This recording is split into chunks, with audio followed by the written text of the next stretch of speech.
Thanks, Daniel. Thank you for that introduction. Good morning, everyone. Happy to be here at Posit Conf, and excited to talk to you a little bit about some of the unspoken realities of a data science career. So to start, since we're all data people, I figured why not look at the data.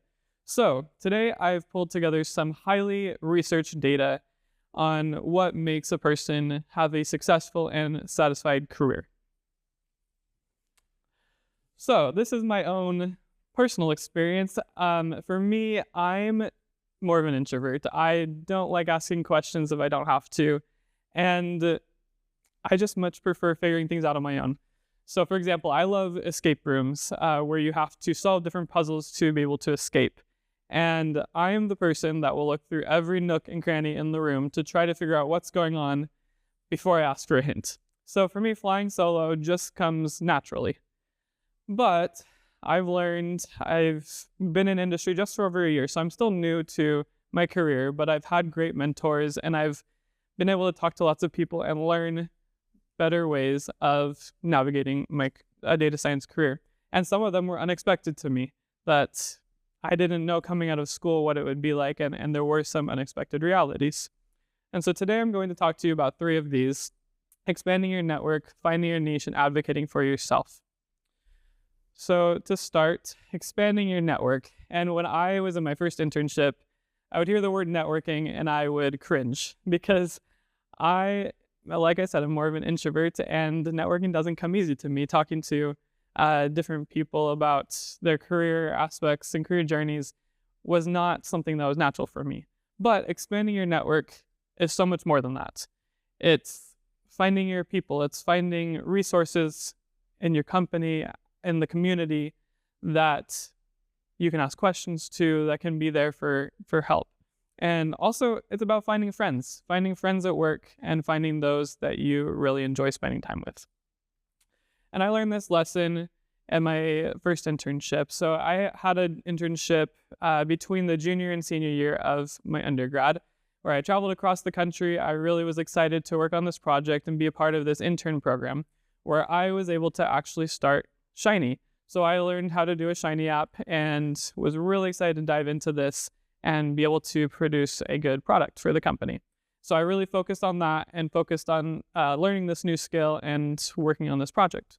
But there were so many other interns there that I was able to meet. And there was one intern in particular that met with me during the internship, that he asked me some questions about my project, about my career aspirations, what I was doing in school, and just got to know me on a more personal level. Later in the internship, we had our final presentations, and I went to his. And he talked about his project that he worked on, but also all of the different people that he had met with over the course of the internship, both interns and full-time employees alike. He asked them questions like, what do you like about your job? What do you not enjoy? What are some career opportunities for me? Or what is your career journey like? And he really was able to gain so many more insights, I felt like, and I really felt like I had missed out on an opportunity to really get more insights from the people around me. And so a couple of years later, I had another internship in the summer between my first and second year of grad school.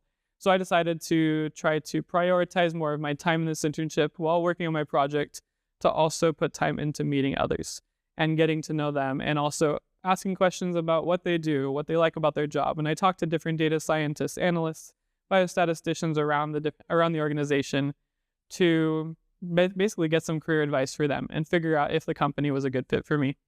And by the end of this experience, I had gained so many resources around me that I was able to say hi to people in the halls, and I was able to have people to ask questions to. And really, I actually ended up with more friends from this internship and more people that I could keep in contact with.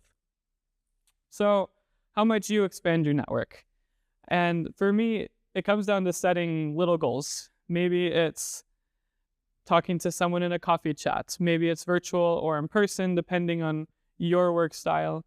But asking them about their career journey, about what they like, what they don't like about their jobs, and maybe just getting to know each other on a personal level.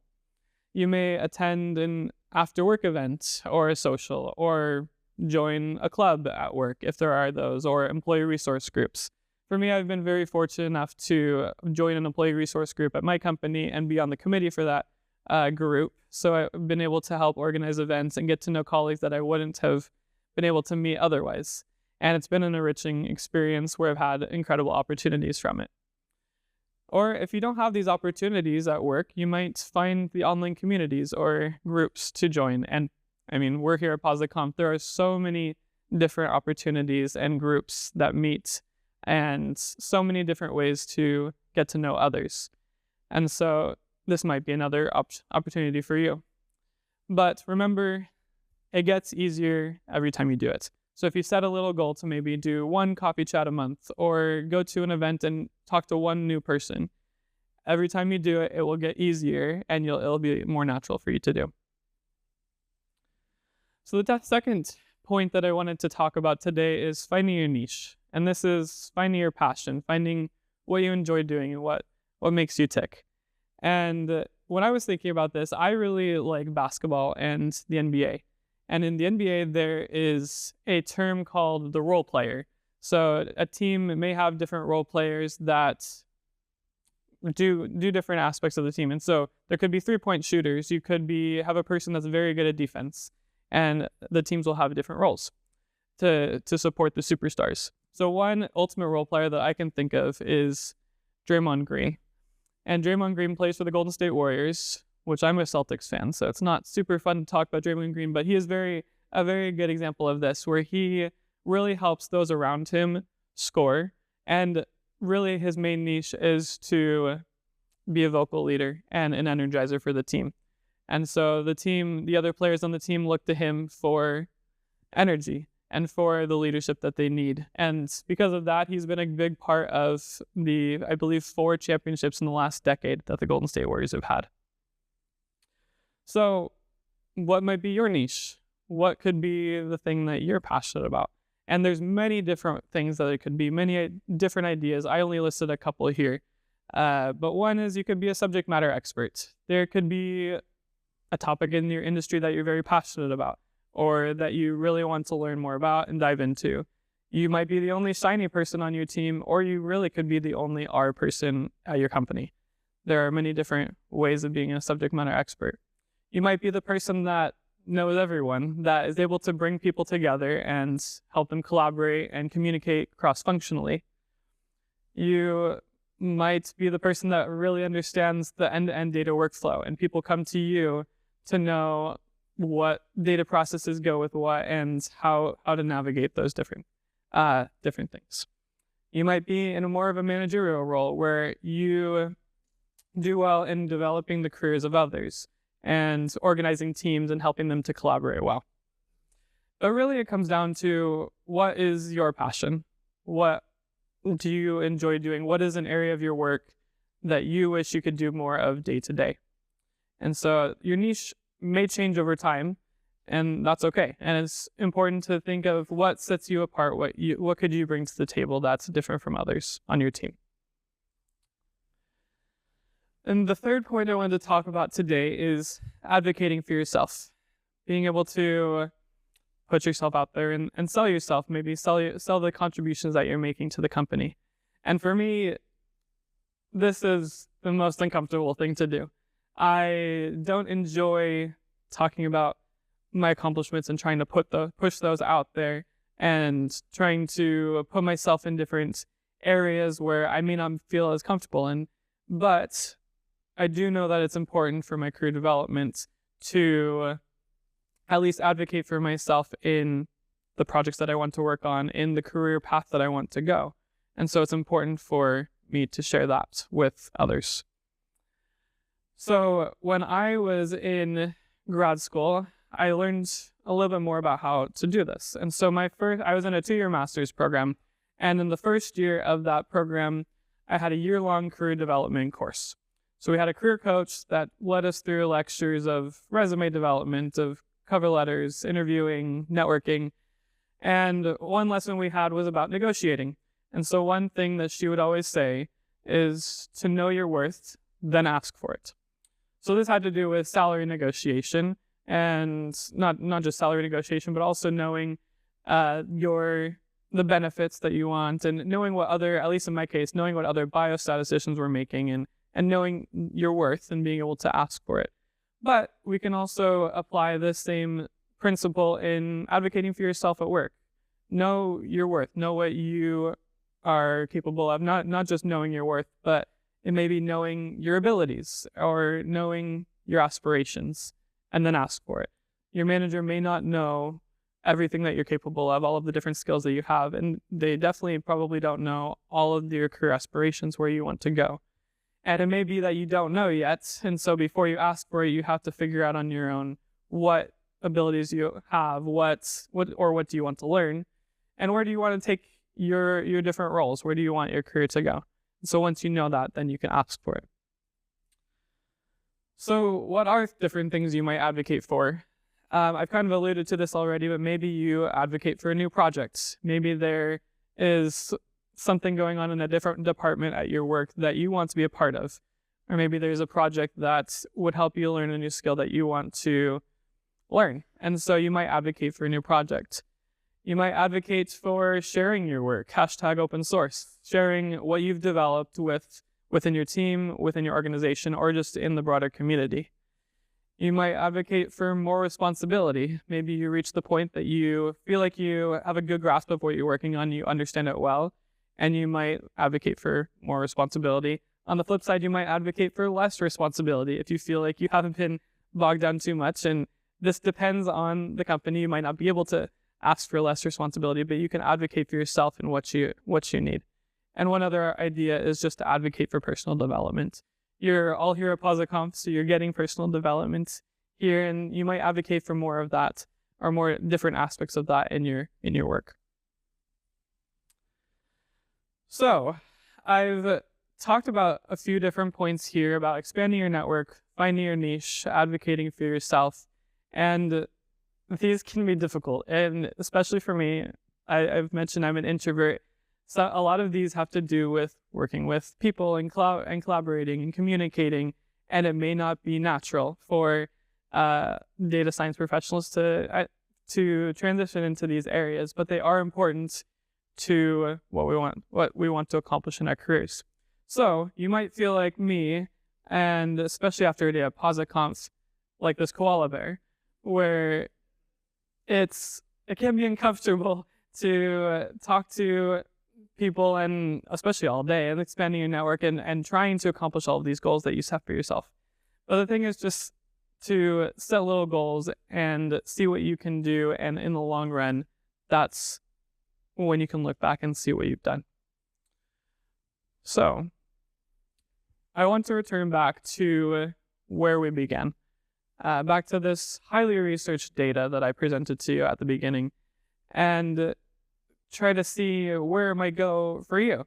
Maybe in your first year, you advocate for yourself and you get onto this new project where you learn a skill that later on you're able to leverage in a future job interview or in a future project at the same company. And then a few years later, you're about 5 years in, you attend an after-work social where you set a goal for yourself that you're going to talk to one person before you left that day. So you end up finding someone, you talk to them, and you find out that there is some overlap in your projects, and you have resources that you can share between each other. And not only do you have this person that you can turn to at your company for a resource, you also have ended up making a lifelong friend. And then a few years later, maybe you're 10 years into your career, you are able to transition from a data role to a project manager or subject matter expert role, because early on in your career, you decided that you really wanted to learn about this specific topic in industry, and you became an expert on this idea, and it ended up years later being an inflection point for you to use that knowledge in transitioning roles. So oftentimes we won't know until later on in our career that when we look back, there were these different inflection points that led us to where we are today, and to see where the career takes us. But it's about putting in the little efforts now to see where it takes us. So as I was thinking about what I would share today, and also thinking back to when I was in school about what a data science career would look like, I was thinking about the different technical skills that I brought to the table. And I thought those technical skills would be the most important thing that I brought to a data science career. And while they're very important, there's so much more to a data science career and so many things that were unexpected for me that are very important in where a career path takes us. And it all kind of came down to the idea that it's not just about the data, it's also about the people. Thank you.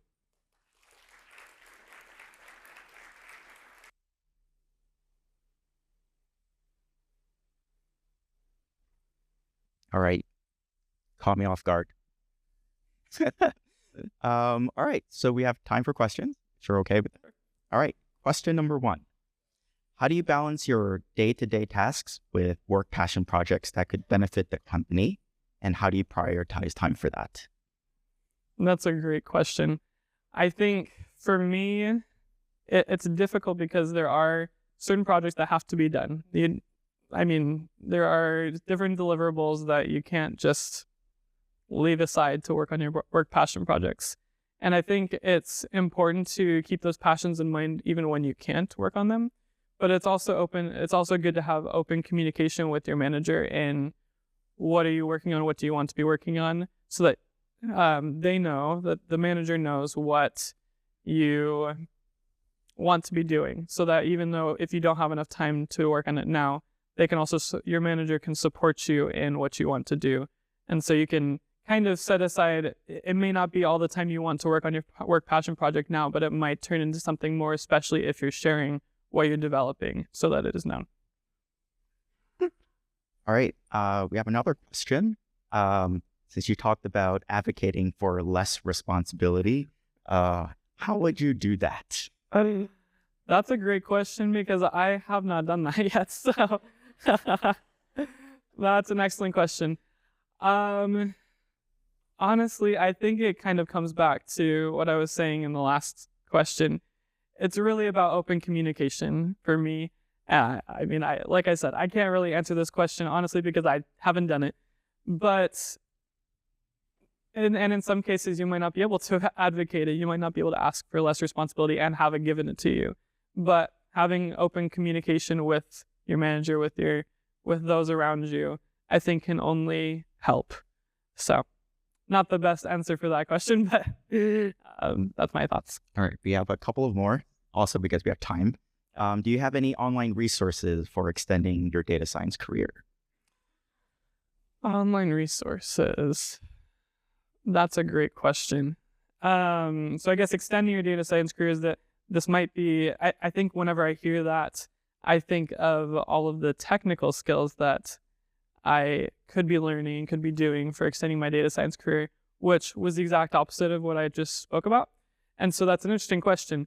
I think, I don't know if I have any specific resources per se. I think there's lots of different websites that you can go to learn more skills, but also I think kind of going along with what I was saying about expanding your network is I learned so much from the people around me. And so learning from them, I love going to webinars and finding different, like the data science hangout that Rachel does, and I think there's Shiny gatherings and some of those different online resources that are more of interactive virtual hangouts. I think I learned the most from those and gain so many insights from the people around me that it may not be some like different articles that I read, but more just I learned so much from the people that are actually doing the data science. All right. We'll have one more question. For those of us who are in our later career stages or later in life, do you have any advice for them who feel like they've sort of missed that initial data science? Yeah, I was actually going to mention something. I forgot to say that I don't think any of these points that I made apply only to early careers. I think you can start any day. I think you can start today at PosiConf. You can go out and go to the lounge and talk to people there. You can go Just talk to the person sitting next to you in the different sessions and get to know them, and see. Feel free to ask them questions about their career journey and about what they like about their job. Maybe that'll lead you to find something new that you didn't know about, or find a new path, some new topic that you want to look into. So, yep. All right. That's time. So let's give Brendan another round of applause. Thank you.